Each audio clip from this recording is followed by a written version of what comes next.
Hoje é quarta-feira, são 21h30. É hora do nosso encontro para celebrar saúde, através dos 95.7 FM, das ondas milagrosas da Rádio Mundial. Boa noite.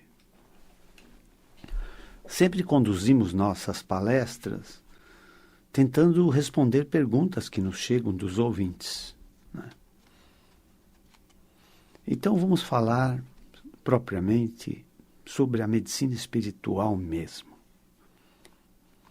A ciência médica só será completa quando ela encarar o ser humano como corpo, mente e espírito. Ou melhor, pela hierarquia correta. Espírito, mente e corpo.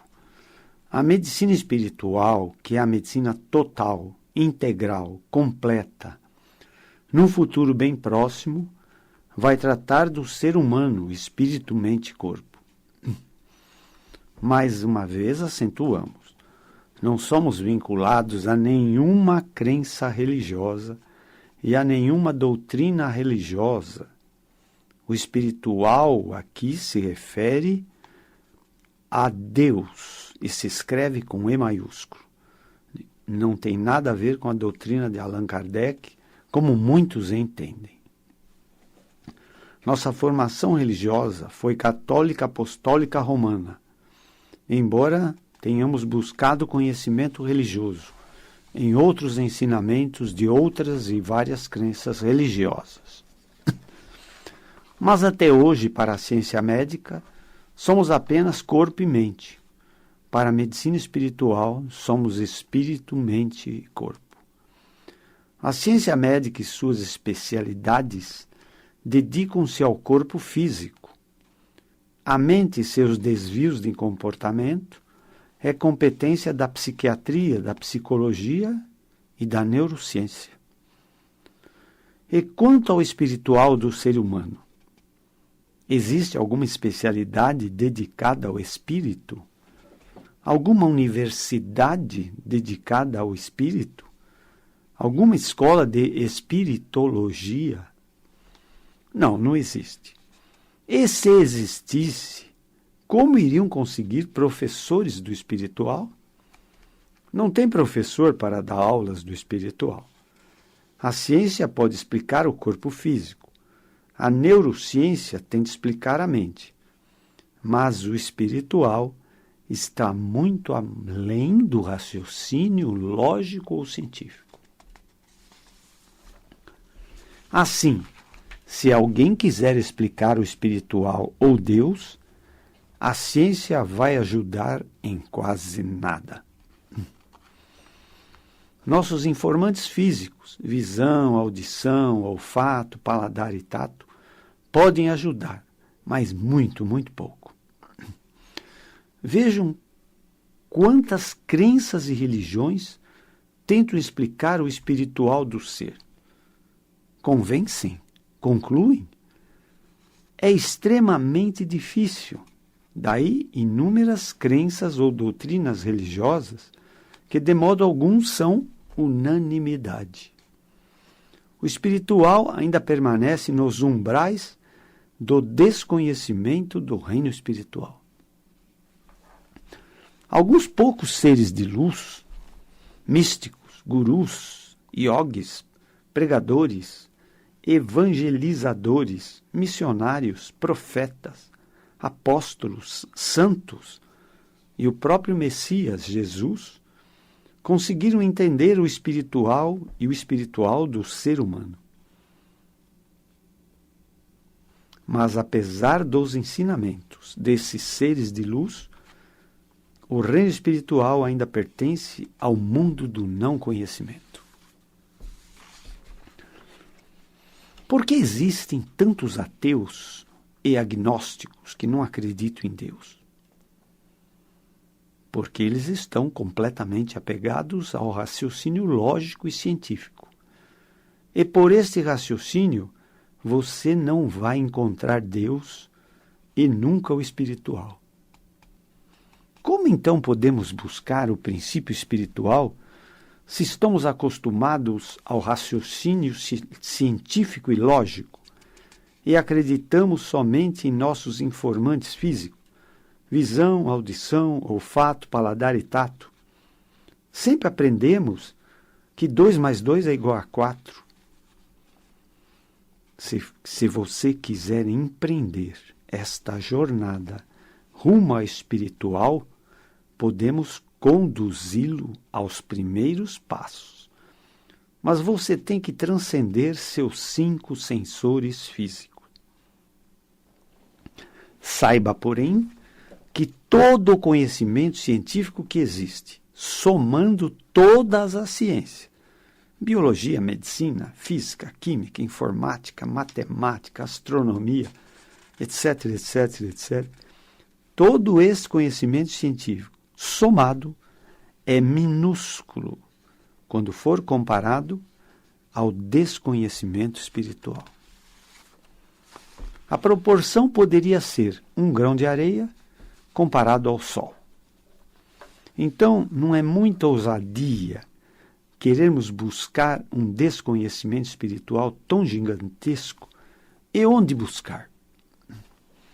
Veja, entendam, porém, para vocês serem considerados um grande físico, um grande matemático, por exemplo, vocês precisam de muito conhecimento de física e de imenso conhecimento de matemática. Mas se você conseguir apenas um pouquinho ou muito pouco do conhecimento espiritual, isto irá representar muito, mas muito mesmo, diante do nada em que a maioria da população está inserida. O maior contingente de toda a população do planeta é completamente ignorante de conhecimento espiritual. Mas veja bem, parece que, embora não tendo professor do espiritual, nós, seres humanos, ansiamos por instinto pelo conhecimento espiritual. É isto que leva centenas, milhares e milhões de pessoas aos encontros religiosos que se propõem a proporcionar conhecimento espiritual, milagres e milagres de cura. A qualquer notícia de um lugar sagrado ou onde aconteceu uma aparição de um santo, ou aconteceu naquela gruta, naquele templo, naquele santuário uma cura, ou um milagre de cura, pronto. Milhares de pessoas dirigem-se àquele lugar. Milhares em peregrinação também se dirigem para aquele lugar, em busca de um milagre de cura, ou de algum conhecimento espiritual que possa proporcionar paz, harmonia, saúde e felicidade. Entenderam como esse conhecimento espiritual é necessário ao ser humano diante das aflições e angústias do dia a dia e do viver fora ou separado de Deus e deste conhecimento espiritual? Queremos deixar mais uma vez bem claro: não nos inspiramos em nenhuma crença religiosa para trilharmos nossa jornada de cura pela medicina espiritual. Não somos professores do espiritual. Seria muita pretensão de nossa parte. Mas ousamos em busca de conhecimento espiritual. E como começar? Imagine que você tem 5 sentidos físicos ou materiais: visão, audição, olfato, paladar e tato. E por aqui a jornada espiritual fica quase impossível. Mas aceite que você tem, e todos nós temos, mais 3 sentidos extrafísicos ou metafísicos: o 6º, o 7º e o 8º sentidos. O 6º sentido eu chamo de intuição. O 7º sentido eu chamo de clarividência. O 8º sentido eu chamo de o sentido messiânico. Agora imagine sua mente. Você tem uma mente individual. Vamos chamá-la de mente pessoal. É a sua mente pessoal. Sua mente, porém, faz parte de uma mente coletiva, junto com as mentes dos seus próximos. Sua mente faz parte também de uma mente coletiva com todas as mentes mais distantes deste universo. É a mente universal. E sua mente, acredite, tem um circuito de ligação direta com Deus. É o Espírito Santo. Vamos chamá-la de mente espiritual. Mas todas as mentes têm 3 estações. A mente subconsciente, a mente consciente e a mente superconsciente. A mente superconsciente é verdadeiramente nossa mente espiritual. A mente superconsciente é sua ligação direta com o Pai, com Deus. Pode chamá-la também de Espírito Santo. O Espírito Santo é o comunicador, é o meio de comunicação Pai e Filho. A sua mente consciente agora é aquela mente que só está ligada aos seus 5 informantes ou sensores físicos e só está ligada no seu estado de vigília ou quando você estiver acordado. No sono, a sua mente consciente se desliga.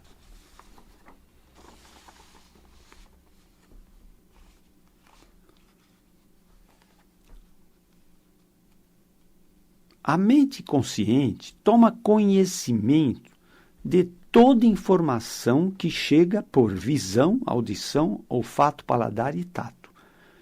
E somente enquanto você estiver acordado. Ela, mente consciente, é analítica, questiona, mede, compara, é dedutiva e aceita ou rejeita a informação recebida dos 5 sensores físicos. É a nossa mente do raciocínio lógico e científico. Aqui na mente consciente, o tempo é linear, ou seja, o tempo sempre cresce, só aumenta.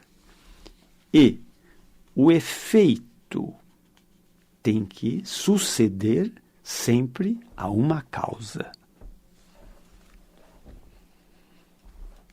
Agora vamos falar da mente subconsciente. Para começar, esta mente funciona 24 horas por dia. Ela é um gravador ligado 24 horas por dia. E ela só aceita informações recebidas da mente consciente. Para esta mente subconsciente, toda informação recebida da mente consciente é verdade. Nada para esta mente subconsciente é mentira. Ela não questiona, não compara, não deduz. Ela sempre, simplesmente aceita como verdade a informação recebida da mente consciente. Para se ter noção de como funciona a mente subconsciente, é a mente de nossos sonhos, quando estamos dormindo, porque ela funciona 24 horas por dia. Vejo que todo sonho para nós representa uma cena verdadeira, sem questionamento. Se você sonha que está se afogando, para você esta sensação é verdadeira. Até quando você acordar e dizer, nossa, ainda bem, foi só um sonho, isto não está acontecendo. Depois, mais tarde, vamos dedicar vários programas para mais conhecimento desta mente subconsciente. Por enquanto, aceite o seguinte, que esta é a mente do 6º sentido, que é o primeiro sentido metafísico ou extrasensoriais.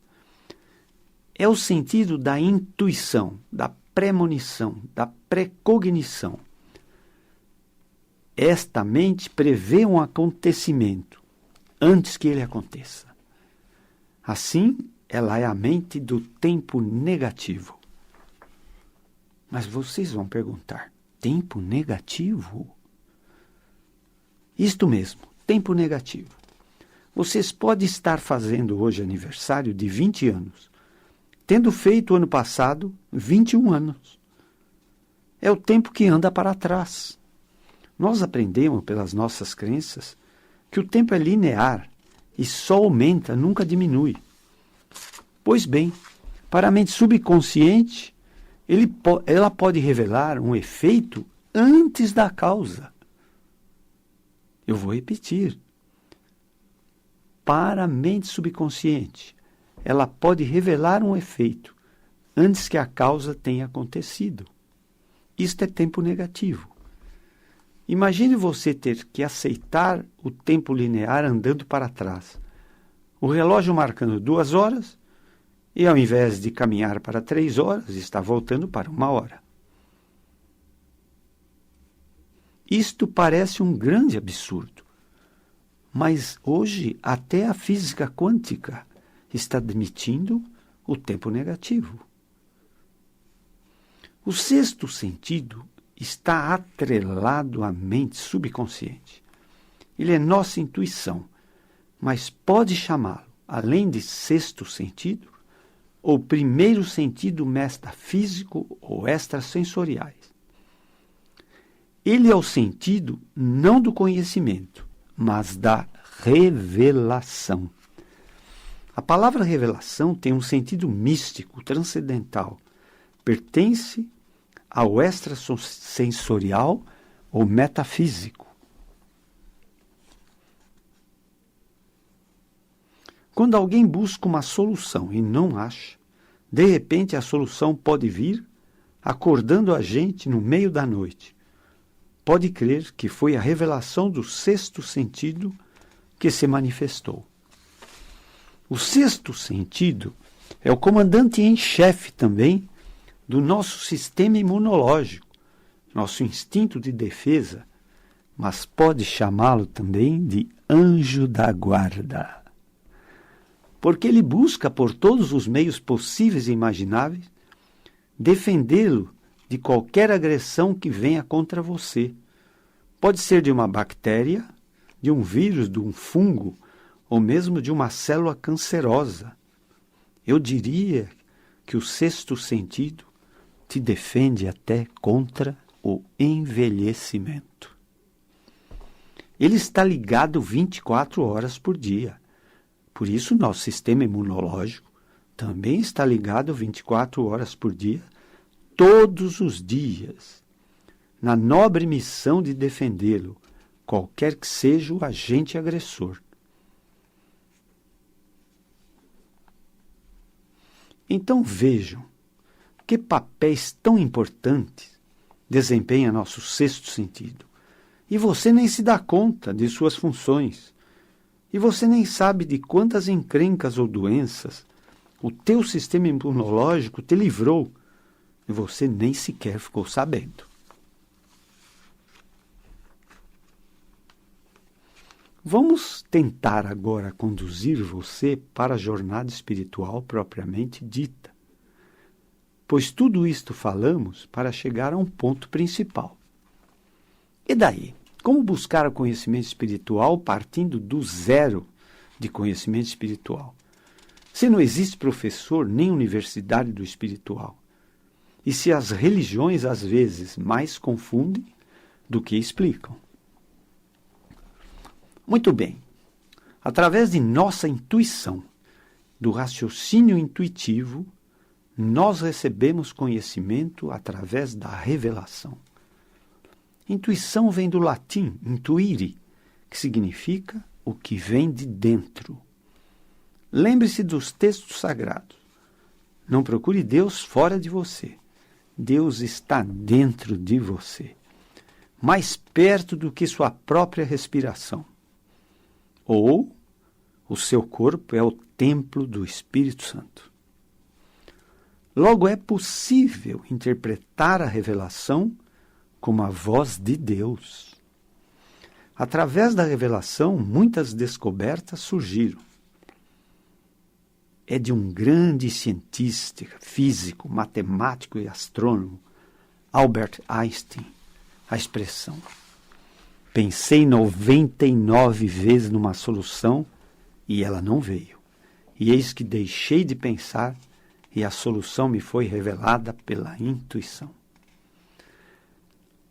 A intuição pode ter se manifestado se algum dia usamos a expressão eureka, eu achei.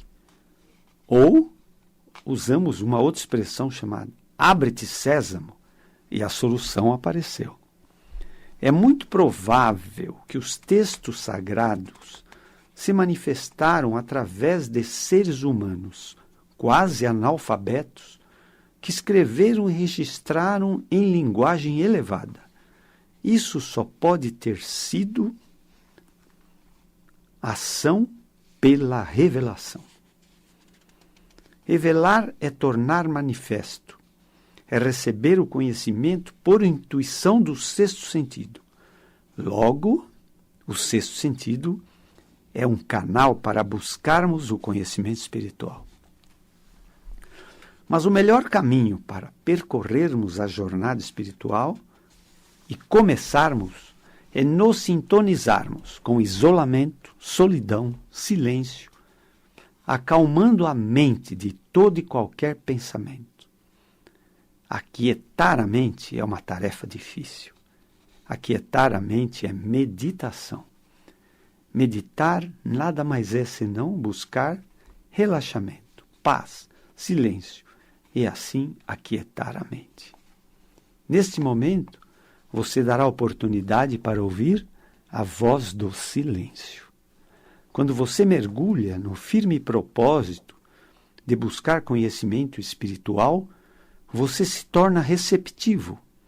E nesse estado de profunda concentração, contemplação e meditação, a lição espiritual chega. Não me pergunte como, de onde ou por quê, mas ela chega mesmo. Por isso que os místicos repetem: quando o discípulo está pronto, o mestre aparece. É o estado de receptividade que pode ser chamado de lei da atração. Você tem o poder de atrair aquilo que você mais deseja nas profundezas de sua alma. Essa busca de conhecimento espiritual é utilizando a lei da atração. Você tem que desenvolver receptividade, desejo do conhecimento espiritual. Tem que permitir que venha esse conhecimento e se considerar merecedor. Lembre-se, o milagre tem que acontecer, mas antes é necessário a purificação. Para trilhar o caminho do conhecimento espiritual, você não precisa ser nenhum guru, santo, yogi, místico, pregador evangélico da palavra de Deus.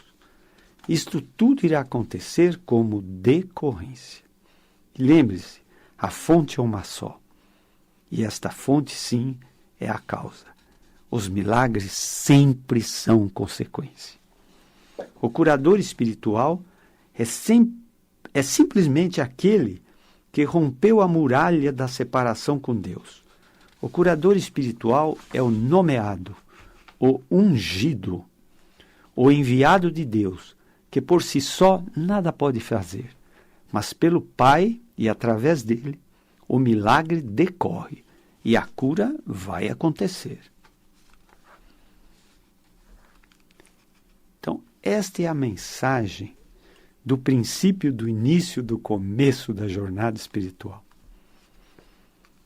É muito difícil para nós médicos formados e informados à luz de uma ciência médica ainda materialista, olharmos um doente como espírito, mente e corpo.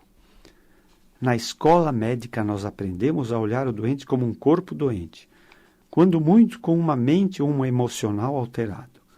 Mas todo médico, obrigatoriamente, na escola médica, passa pela cadeira de psiquiatria. E assim o médico tem que usar de todos os meios possíveis e imagináveis para restaurar a saúde do doente, pelos meios mais simples, mais rápidos e mais baratos. Assim, todos os poderes curativos terão que ser impostos a serviço do doente ou necessitado para recuperar completamente a sua saúde. Logo, o médico que consegue utilizar a ciência médica toda a tecnologia de diagnóstico e tratamento. Tem também que entender de psiquiatria, de psicólogo e da neurociência, para também poder utilizar a poderosa cura mental. O poder de cura para o doente é muito mais grandioso e eficaz. Imagine, então, um curador espiritual que se acrescente à cura física e mental. Esta será o futuro da ciência médica. E somente quando o doente for visto como espírito, mente e corpo, que a ciência médica poderá ser completa e não haverá separação da ciência e do espírito. Mas nesse futuro próximo haverá uma união que poderá salvar milhões de vidas e tornar esse planeta um verdadeiro jardim do Éden, um verdadeiro paraíso. E isto só será possível quando a ciência aceitar o espiritual do ser humano. Muito obrigado pela atenção. Se quiserem saber mais sobre medicina espiritual, acessem o site www.medicinaespiritual.com.br. Se quiserem conhecer nosso trabalho como médico, acessem o site www.ruicomercurio.com.br. Se quiserem ver nossas palestras anteriores, acessem o YouTube. Nós estamos disponíveis para conferências, palestras, aulas, cursos e consultas em medicina espiritual. Muito obrigado. Tenham todos uma boa noite. Tenham muita saúde. Sejam muito felizes.